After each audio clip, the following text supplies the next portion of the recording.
I've been working with a metronome a lot lately. I bought myself this tuner. This tuner here, and it's a tuner, and it's a metronome on the other side. So sometimes I sit and practice with that just to see what happens. And it's very interesting how that metronome slows down sometimes.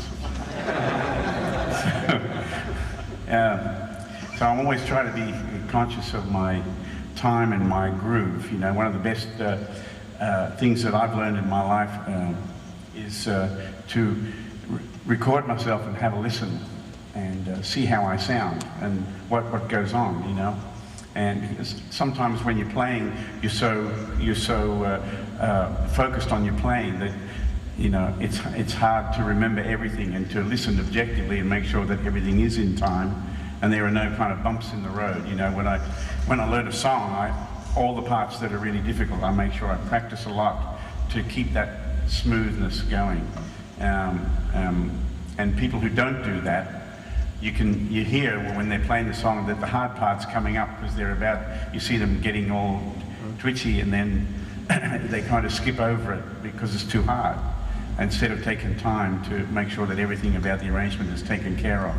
And that applies to things that are difficult as well as things that are a lot easier to play.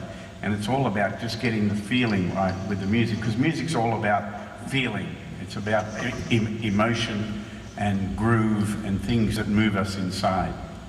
And without that, I wouldn't be here. I wouldn't have a job. You know, that's what I do. I try to have a great time when I play music. You know, I don't need to worry about other things. All I'm concerned about is turning up and doing a good job.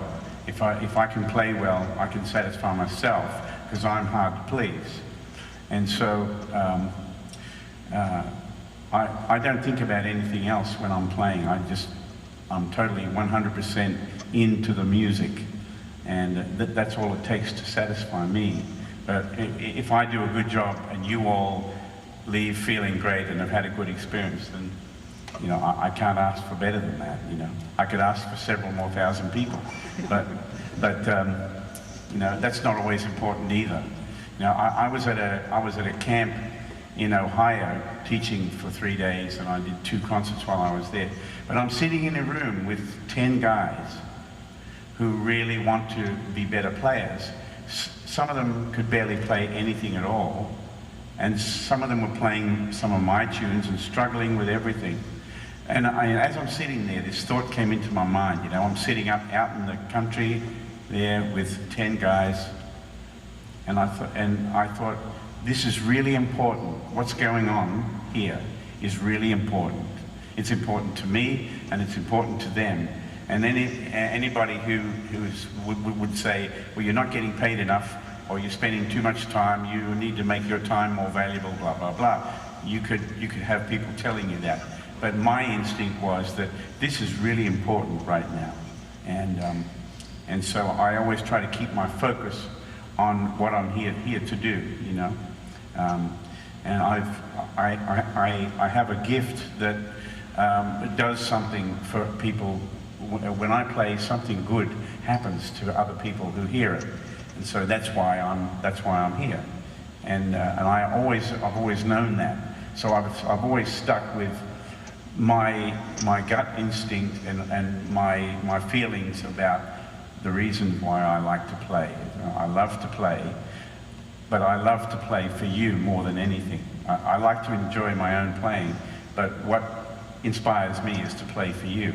And you know, it's easy for me to put the guitar down during the day when I'm traveling, but a lot of times I miss it. So sometimes I just hold it. Sometimes I don't even play it, I just hold it because it's such a familiar feeling to hold this guitar. And you know, when Chet Atkins was very old and couldn't play anymore, he used to do the same thing. He'd sit and hold his guitar. He couldn't play it, but he would hold it because it was a familiar friend, you know. And Jerry Reed said something in his show once, and it was really nice. And he talked about his guitar and how he thought it was the most beautiful thing that he'd ever seen, because it's always the same. It's always the same, you know. And that's a great quality. And of course, you know, I've been playing guitar all my life, and God willing, I'll be here a little longer. But it just never ceases to amaze me how it's different every day, you know. And I think that's another reason why with my concerts, I feel free to just kind of fly my kite. I don't want to get into a routine. Is that a heavy metal band? Yeah. It's United. It's United, yeah. You know, I was reading this book backstage last night at the theatre where I played here in Toronto last night.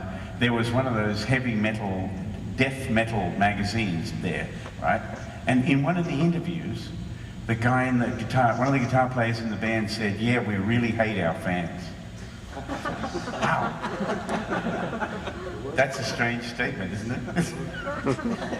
You know, I'm into hate music, man. You know, those two words don't belong together.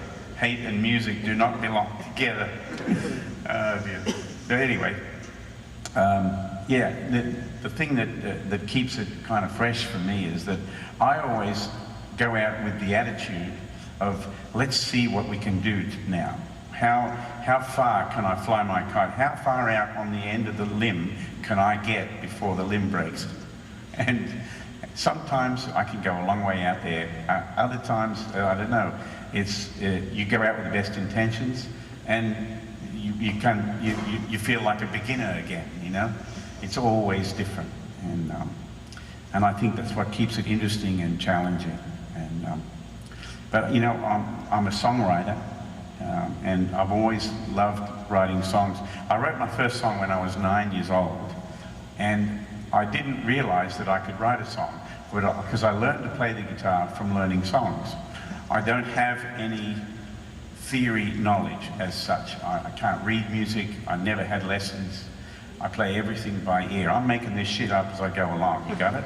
And so I kind of learned that how a song is constructed and how it works. And so I started writing out, and I remember I was 9, I wrote a song, and my mother called it Tommy's Song. It's a very nice thing. I can't remember it, but my sister can still hum the melody. But I was in love with songwriting from then, and all through my teenage years, all I listened to were, I listened to Chet Atkins, Jerry Reed, Django Reinhardt, George Benson, and Wes Montgomery, and people like that. But mostly I listened to singers and songwriters: Gordon Lightfoot, Don McLean, James Taylor, Carole King, and people like that. And that was the music that inspired me. And so then I set out to start writing music that when you hear it, you think, oh, you could put a lyric to that. That's what I try to achieve. Always write something that you can sing, you know? And so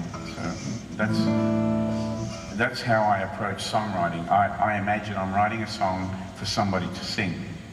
And then I find a way of making it work as a solo acoustic guitar piece that makes a statement, you know. So.